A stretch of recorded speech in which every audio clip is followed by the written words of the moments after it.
आखिरत को फरामोश कर दिया।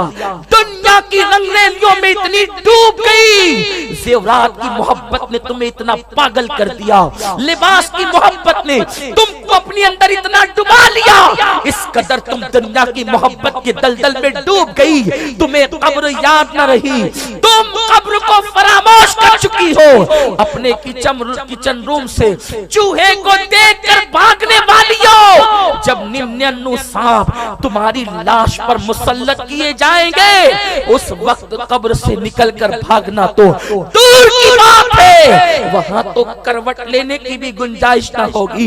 हाय क्या बेकसी होगी, हाय क्या बेबसी होगी। काश कि तुम अपनी कब्र का तसव्वुर करके आज दुनिया में तौबा कर लेती। ये कहना कि मौलाना मेरे बच्चे हैं, मैं बच्चों को दूध पिलाती हूँ, नमाज के लिए वक्त कब निकालूंगी, मेरा शौहर है, शौहर की खिदमत करती हूँ, मैं नमाज के लिए वक्त कब निकालूंगी, मेरे घर में इतनी मसरूफियात है। लेकिन ये बात मैं हमेशा कहता हूँ, आज भी तुमसे कहूंगा, क्या मेरी माँ सैयदा फातिमातुज़ ज़हरा के बच्चे न थे? क्या सैयदों की माँ फातिमातुज़ ज़हरा के बच्चे न थे? सैयदा फातिमा के भी 5 बच्चे हैं। अल्लाह अकबर। और बइख्तिलाफ़े रिवायत लोगों ने तो और भी बयान किए हैं। उसके बाद भी देखें वो नन्हे बच्चे। अच्छा तुम्हारे, अगर आप बुरा न माने तो मैं ये बात भी तुम्हारा खादिम होने की हैसियत से, तुम्हारा भाई होने की हैसियत से बताऊंगा। तुम्हारे यहाँ तो बच्चों की पैदाइश में किसी में 5 साल का गैप है, किसी में 3 साल का गैप है, किसी में जो है वो 7 साल का गैप है। कम से कम 2 साल का गैप तो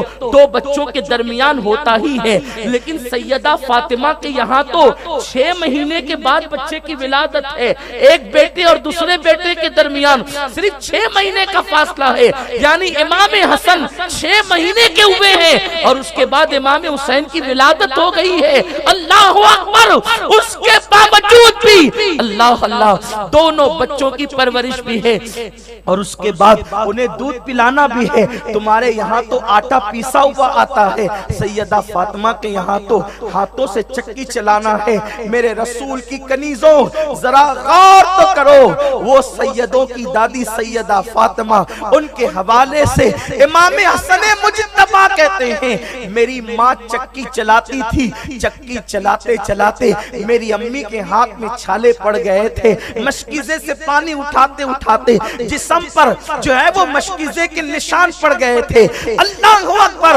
आज तुम्हें इतनी सहूलत है, तुम्हारे घर में आटा भी पीसा हुआ आता है, तुम्हारे घर में मिर्च का पाउडर भी आता है और फिर तुम्हें कुएं पर जाने की जरूरत नहीं। हर घर के अंदर वाटर पंप लगे हुए हैं या कम से कम नलों का रिवाज तो जरूर है। इतनी आसानियों के बावजूद भी तुम खुदा की इबादत की तरफ रगबत नहीं करती। ऐ खातूने जन्नत की कनीजों, बहाने न बनाओ।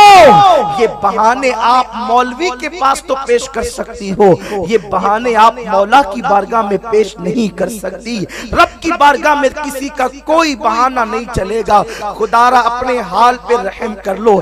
ऐ मेरी बहन, तेरा जिस्म इतना नाजुक है कि अगर तुझे कोई अल्लाह अकबर डॉक्टर मर्ज की वजह से इंजेक्शन लगा दे तो तू बेचैन होकर के चीख पड़ती है।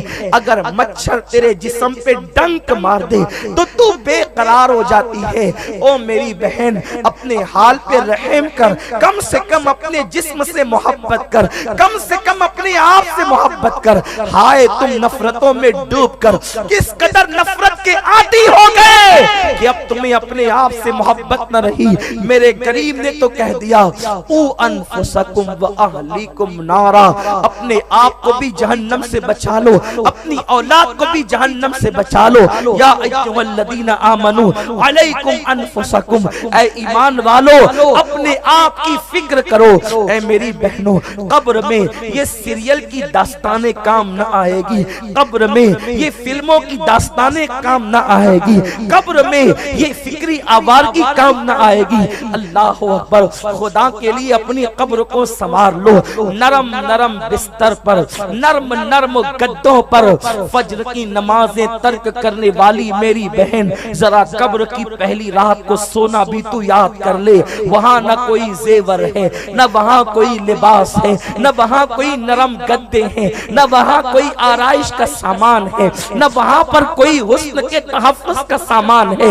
मिट्टी मिट्टी और मिट्टी है, ऊपर मिट्टी नीचे मिट्टी, दाएं मिट्टी बाएं मिट्टी, आगे मिट्टी पीछे मिट्टी। और उसके बाद अल्लाह अकबर, मेरे गैबदा नबी सल्लल्लाहु अलैहि वसल्लम के फरमान का मफहूम है, बेनमाजी औरतों को जब उनकी कब्र में रखा जाता है तो अल्लाह अकबर, उनके सर के बाल उनके जिस्म से झड़ जाते हैं, उनका कफन मिट्टी खा करके पुराना कर देती है।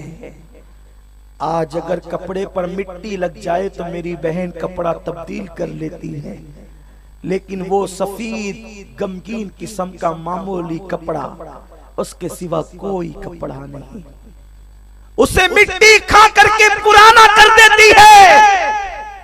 बड़ी बड़ी आंखों पर इतराने वाली औरतों, इन आंखों का गलत इस्तेमाल करने वाली औरतों, इन आंखों से नाजायज तरफ इशारे करने वाली औरतों, मेरे गैबदा नबी ने इरशाद फरमाया, फिर आंखें पानी बन करके बहना शुरू हो जाती है। सोचो, एक वक्त वो तुम पर आने वाला है। इमाम फरमाते, अंधेरा घर अकेली जान, दम घुटता दिल उकताता।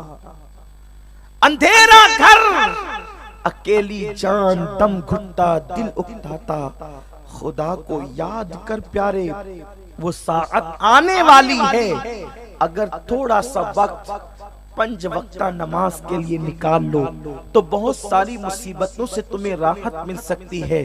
और नमाज, अल्लाह अकबर, जब एक इंसान को जन्नती बना सकती है, जब जन्नत जैसी नेमत नमाज की बरकत से मिल सकती है, तो दुनिया की कौन सी नेमत है जो नमाज की बरकत से नहीं मिल सकती। क्या मेरे रसूल ने ये नहीं फरमाया कि जब इंसान सजदे में होता है तो वो अल्लाह के सबसे ज्यादा करीब हो जाता है। अरे जब सजदे की बरकत से अल्लाह मिल सकता है तो वो कौन सी नेमत है जो सजदे की बरकत से नहीं मिल सकती। आज एक वावेला मचा है, लड़कियां 30-30, 35-35 साल की हो गई, लेकिन उनको अच्छे रिश्ते नहीं आते, अच्छे घराने के रिश्ते नहीं आते, मेयार के रिश्ते नहीं आते। मैं कहता हूँ नमाज की पाबंदी करो, ना आए तो फिर दामन पकड़ करके पूछ लेना, इसलिए कि मेरा ईमान है जब सजदे से खुदा मिलता है तो क्या सजदे से अच्छा शौहर नहीं मिल सकता? क्या सजदे की बरकत से अच्छा घर नहीं मिल सकता? क्या सजदे की बरकत से अच्छा बर नहीं मिल सकता? दरअसल बात